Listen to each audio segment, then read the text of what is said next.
sabia que Jesus era contra o futebol? Não. Então, ele sempre falou em parábolas. Nossa, que troço sem graça, entendeu? Piada do pastor Eliezer, gente. Esse negócio muito sem graça. Mas falando sério, entendeu? Porque Jesus usava muito o recurso de parábolas. E que são parábolas?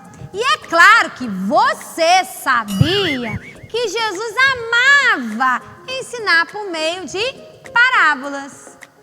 As parábolas aparecem tanto no Antigo quanto no Novo Testamento, mas são mais facilmente reconhecíveis no ministério de Jesus. Os rabinos também se utilizavam muito de parábolas.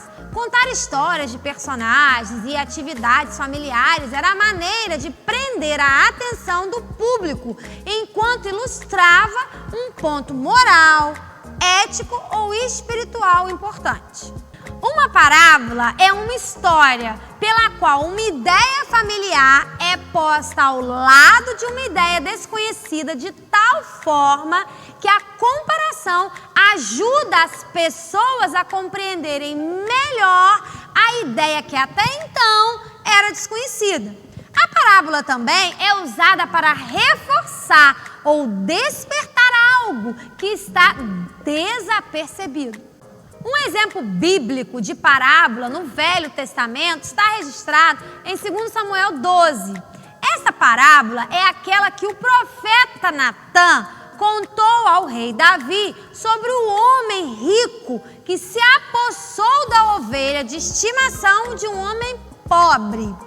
Essa parábola nos permite ver em ação o processo que descrevemos antes. O profeta Natã usou uma parábola para despertar Davi para o pecado que havia cometido em relação ao esposo da Batseba. O rei Davi não tem dificuldade em ver injustiça feita ao pobre homem privado do seu cordeiro de estimação por um homem rico e poderoso. Ele ficou muito zangado com isso e queria punir a pessoa que cometeu a injustiça. Então Natã simplesmente disse a Davi: "Você é o homem." Davi então percebeu que a história ilustrava seu próprio ato de injustiça. A analogia era tão forte que Davi viu imediatamente seu próprio pecado. O profeta Natã era muito bom com parábolas, mas Jesus era o mestre das parábolas. Jesus era um artista em contar parábolas. Ele pintou quadros de palavras vívidas para dramatizar seus ensinamentos. Jesus contou suas parábolas de maneira que fossem fáceis de visualizar e, portanto, de serem lembradas. Mas antes de citar algumas parábolas de Jesus, é importante entender que em uma parábola existem certas características. As parábolas são geralmente breves e simétricas. Os pontos são apresentados em pares comparativos, usando uma economia de palavras. Detalhes desnecessários são deixados de fora. Os cenários da história são tirados da vida cotidiana.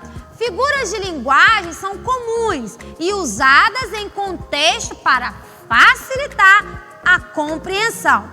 As parábolas geralmente incorporam elementos de surpresa e exagero. Elas são ensinadas de uma maneira tão interessante e convincente que o ouvinte não pode escapar das verdades contidas. Nas parábolas, os ouvintes são forçados a ver a verdade em imagens concretas em vez de abstratas. As parábolas sempre pedem aos ouvintes que façam julgamentos sobre os eventos da história. Como resultado, os ouvintes devem fazer julgamentos semelhantes em suas próprias vidas. Elas forçam o ouvinte a tomar uma decisão ou chegar ao momento da verdade. Devemos interpretar as parábolas de acordo com os princípios simples que pretendem ensinar. O próprio Jesus nos estabelece um padrão de interpretação. quando interpreta algumas de suas parábolas dessa maneira simples. Por exemplo, em Lucas 7, do 36 ao 47, Jesus contou a breve parábola dos 2 devedores a Simão, o fariseu, para abrir os seus olhos e ajudá-lo a ver as coisas de maneira diferente. Aos olhos de Simão, ele é o devedor menor a Deus e a mulher imoral é a maior devedora, portanto, mais pecadora.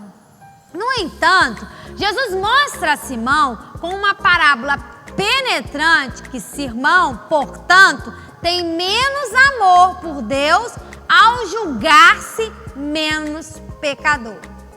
Da mesma forma, a parábola da pérola de grande valor, registrada em Mateus 13, versos 45 e 46, faz uma observação sobre o valor do reino de Deus em comparação com a riqueza terrena. A pérola representa o reino dos céus. E todas as posses do comerciante, o que ele vendeu para obter a pérola, representam riqueza terrena. O ponto culminante desta parábola é que para ganhar o reino dos céus, vale a pena sacrificar qualquer quantidade de bens materiais, se necessário. De acordo com Marcos 4,34, na parte A, Jesus não lhes dizia nada sem usar alguma parábola. Existem cerca de 35 parábolas de Jesus registradas nos evangelhos. Seus discípulos que lhe perguntaram em Mateus 13:10, por que você fala ao povo por meio de parábolas? Ele lhes respondeu nos versos 11 a 15. Acompanhe comigo. A vocês foi dado o conhecimento dos mistérios do reino dos céus, mas a eles não. A quem tem será dado, e este será em grande quantidade. De quem não tem, até o que tem lhe será tirado. Por essa razão, eu lhes falo por parábolas, porque vendo eles não veem, e ouvindo não ouvem nem entendem. Nele se cumpre a profecia de Isaías. Ainda que estejam sempre ouvindo, vocês nunca entenderão. Ainda que estejam sempre vendo, jamais perceberão. Pois o coração deste povo se tornou insensível. De má vontade ouviram com os seus ouvidos e fecharam os seus olhos. Se assim não fosse, poderiam ver com os olhos, ouvir com os ouvidos, entender com o coração e converter-se, e eu os curaria. Jesus explicou que o seu uso de parábolas tinha um propósito duplo: revelar a verdade àqueles que queriam conhecê-la e esconder a verdade daqueles que eram indiferentes. Aqueles que, como os fariseus, tinham um preconceito pré-concebido contra o ensino do Senhor, descartariam as parábolas como um disparate relevante. No entanto, aqueles que realmente buscassem a verdade entenderiam. Porém, aos seus discípulos, Jesus fazia com que eles entendessem o significado das parábolas, como está registrado em Marcos 4,34, parte B.